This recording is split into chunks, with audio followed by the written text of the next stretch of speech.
Ya, bagi Bagus, ini ada pertanyaan lagi. Monggo silakan. Yang sudah mengirimkan.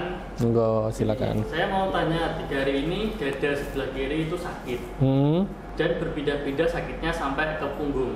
Itu kira-kira kenapa ya, Ki? Bentar. Dada sebelah kiri sakit tiba-tiba pindah ke punggung. Iya. Punggungnya kiri kanan? Enggak disebutkan? Tidak disebutkan. Oke. Cuma itu pertanyaannya, Mas? Iya, sesingkat itu. Kayak gini. Oke.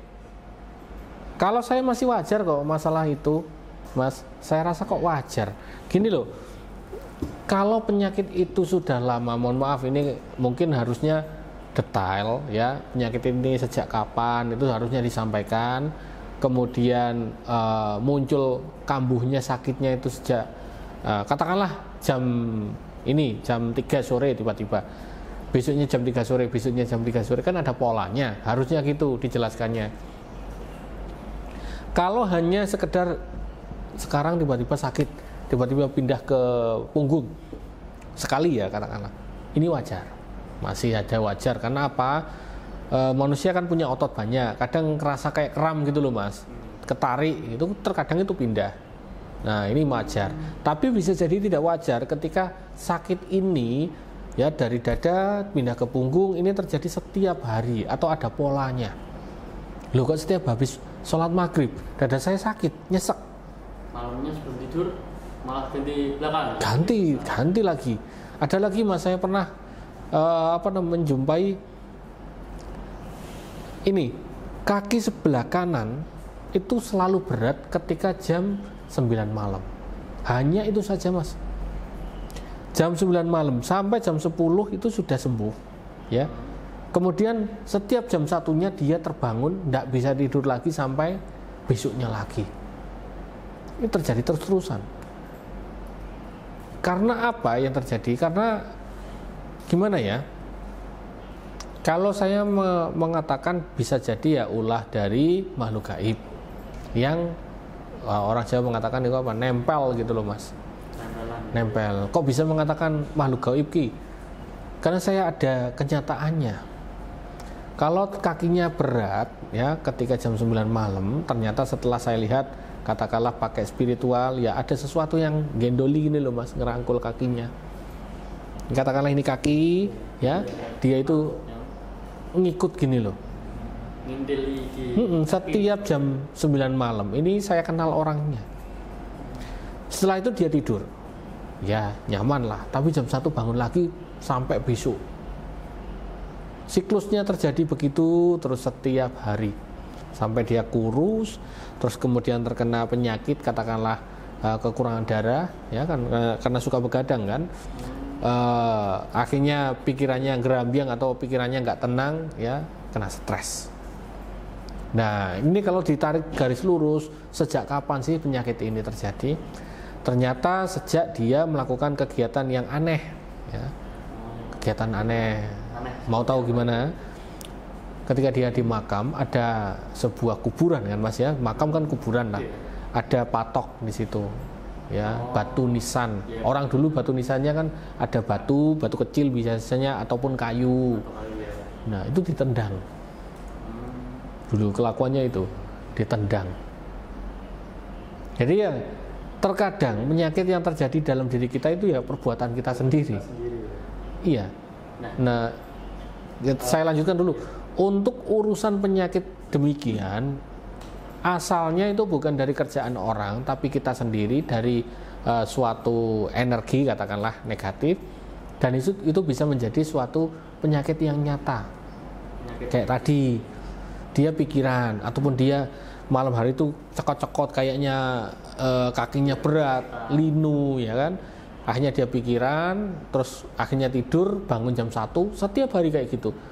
Penyakit timbul. Nah, itu penyakit yang tergolong timbul karena diri sendiri. Nah, orang seperti ini harus diapakan, Ki? Penyembuhannya gimana? Kalau ada penyakit yang timbul yang nyata, boleh diobati ke dokter. Tapi kalau yang nggak nyata tadi, tiba-tiba linu setiap jam 9 malam, diperiksakan ke dokter sampai kapanpun nggak akan ketemu, Mas. Obatnya apa? Ini kenapa nggak akan ketemu? Caranya kalau orang Islam ada ruqyah, orang Jawa ada ruwatan. Saya pun melakukan itu saya bisa bersihkan semacam itu, Mas.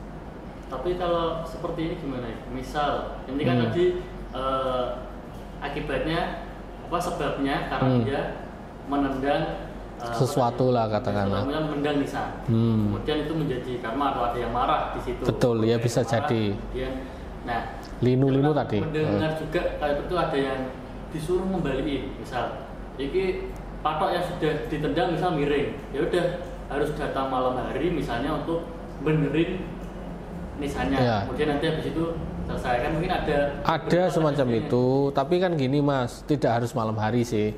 Yang terpenting mengembalikan.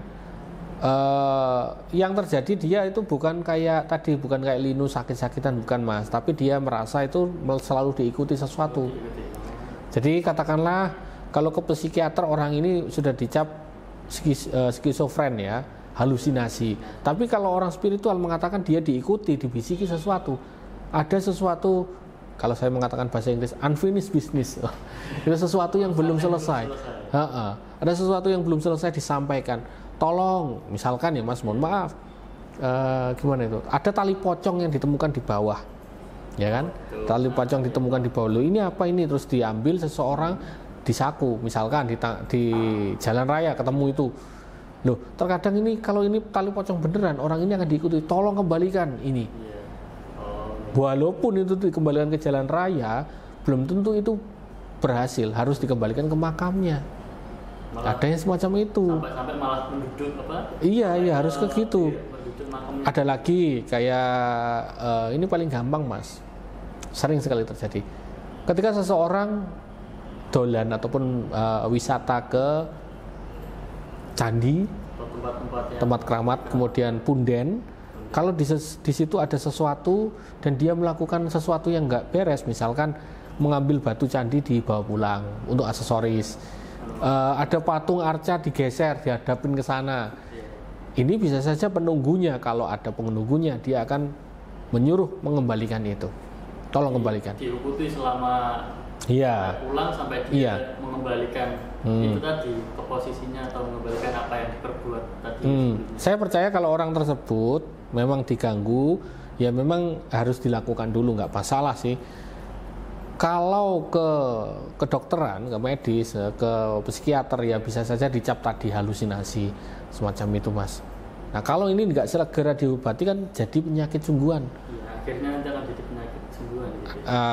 Dia diikuti halusinasi, nggak mau makan loh jadi penyakit kan gitu Mas. Jadi semuanya tergantung itu perbuatan kita. Kalau kita berbuat benar maka insya Allah apa yang kita dapatkan di kemudian hari, karma itu datangnya itu karma yang baik semuanya gitu.